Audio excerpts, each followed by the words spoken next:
Right then, welcome back. Yes, we're going to do a setup for this today.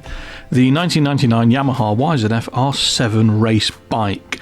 Pretty little thing, not as good looking as the road bike, I don't think. How much power does it make? I don't know. How much does it weigh? I don't know.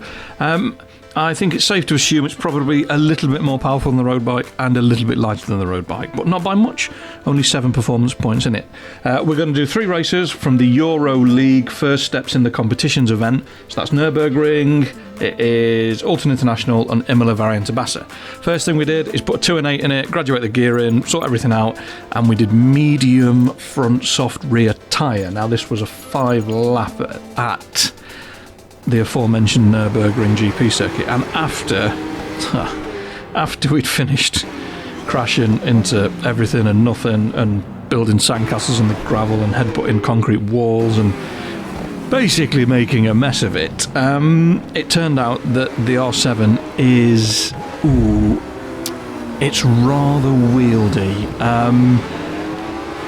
very Honda-like in the way that the bike feels. It's very capable to the point it feels a little bit not interested. It will slide about. The setup, the 2 and 8 wasn't quite right. We do make some changes after this race, but we'll talk about that when we get to it.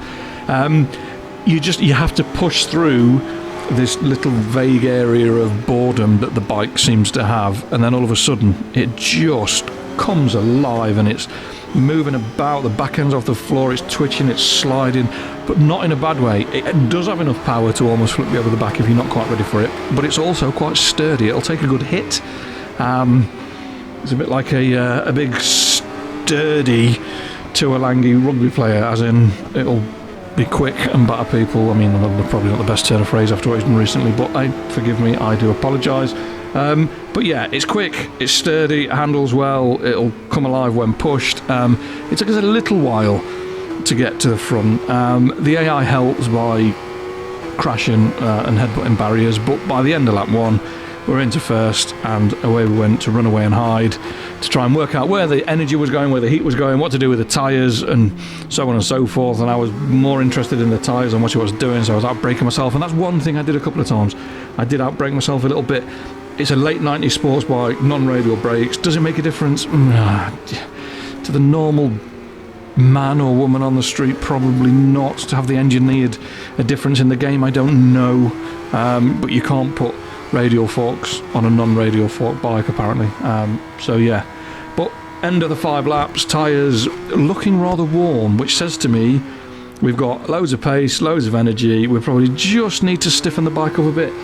It felt, what did I put? I said it's cooking the front, medium tyre, it understeers, and it feels a little slow to turn. So not the highest of praise for a bike that I've just said it's really, really usable. Once we made a few changes, it did become very, very usable indeed. But for a first run out, 5 laps, not, again, Gran Turismo is distracting me very much and I can't stop playing it. But our race time, our race lap would have put us in 8th. We did a 158.253, so that was 8th. 156.4, and I was like, this is very achievable. The number 1 spot on the leaderboard is definitely there. I need to get rid of what? Just a small matter of, I don't know, nearly 3 seconds, which doesn't sound a lot. Is. We took 1 off the front preload, we added 1 to spring hardness, 1 to comp, and we took 1 off 5th and 6th gear. It just seemed a little bit longer. It didn't quite have the power I thought it was going to have. We didn't do loads of laps. We did 8, and our best was a 155.950. We actually went quickest on the first lap, and then I just pumped a load more laps in just to see whether I could drag any more pace out of the bike. There are tenths of a second here and there on this lap. It's not a perfect lap. That is not what I'm trying to impress upon you, but it's probably one of the better laps that I've done around this track in a long time. It didn't feel out of control. It didn't feel like I was clinging on for dear life. There was a couple of apexes, so turn 1, and there's another one at the back end of the circuit coming up the hill, where I just thought I could have been a bit tighter there, which shows that the bike was giving me a spare capacity, brain power, to notice that I was running a bit wide, like there, through the forward curve. If I'd have been a bit tighter to the curve, there's probably a tenth and a half there. The Dunlop hairpin, we weren't too bad, sort of an in-out, in-line, then up the hill, through the Schumacher S, a little bit wide on the first bit, but after the changes, the bike took the change of direction quite well. It picked the front wheel up, which I think is always a good sign of a bike that is on the edge of the handling envelope. If you change direction and it picks the front wheel up but doesn't try and spit you off, then I think you're there or thereabouts with regards to getting it to go from side to side. But through the fast Advan corner, then up to the last chicane, before we go around the was it NGK chicane, before we go around the last corner down the start finish straight. But the bike's pretty planted. We've managed the energy a lot better. I mean, this is a time attack as well, so it's at the end of the day the most heat energy in the track and all that jazz, and it does lots of stoppies as well. But look at that resilience. Normally most bikes will spit you off, but we ended up top of the shop, 155.9, and that means 0.5 of a second, half a second, 0.5 of a second, half a second, I think. That is an obscene gap, really, to say the bike, to say the game is as old as it is. Next one, Alton International. Yes, slightly different kettle of fish. 31 degrees at Alton Park. I will not have that, not a chance. Well, I say not a chance. Last summer it might have been. But yes, 31 degrees at Alton Park at 2 o'clock in the afternoon.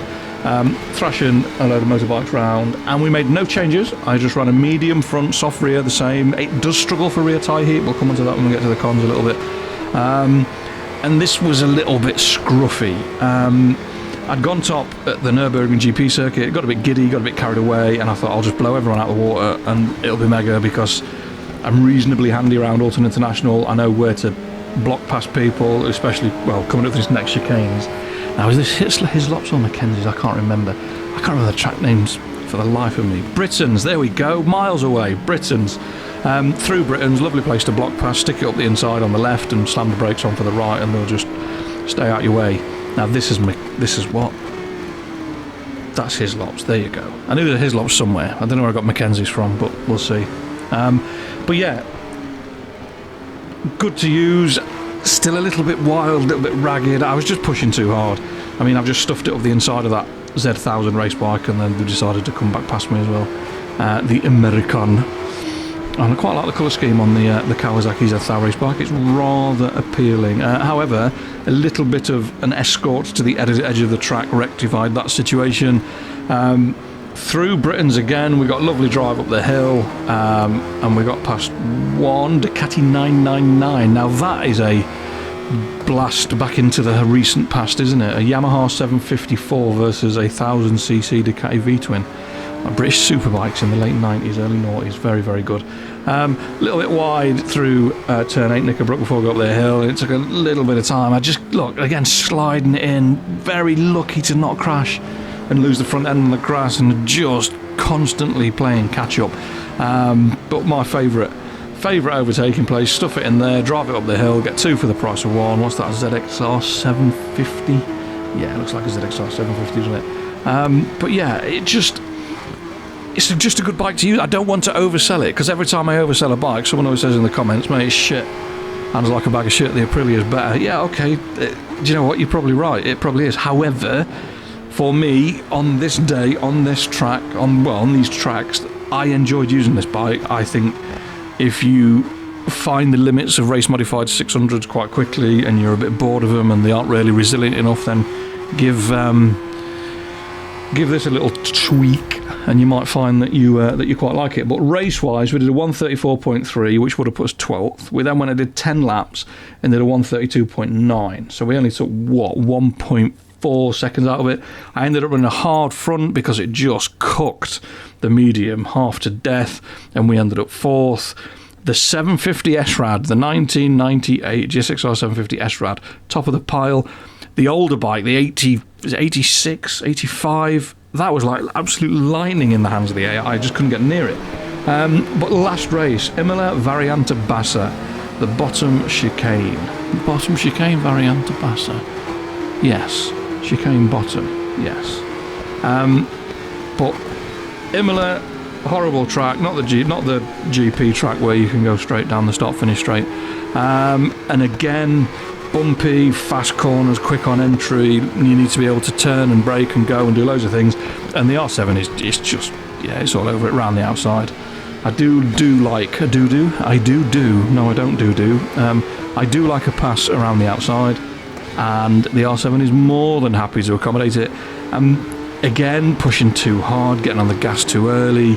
It's one of them weird things where the bike's so capable and so resilient to abuse that you end up going past and then it all just falls to pieces. So you just have to be aware that it won't take an infinite amount of abuse, and it does have a limit. It's only a 750cc race bike of the day. It's not particularly modern. What are we, 99? How long ago is that? 24 years. Holy moly. R7's nearly 25 years old. That is a scary, scary thought. Makes me feel like an old man. But yeah, even if you do run in too hot, you can drag it back on the brakes and it's not a massive problem.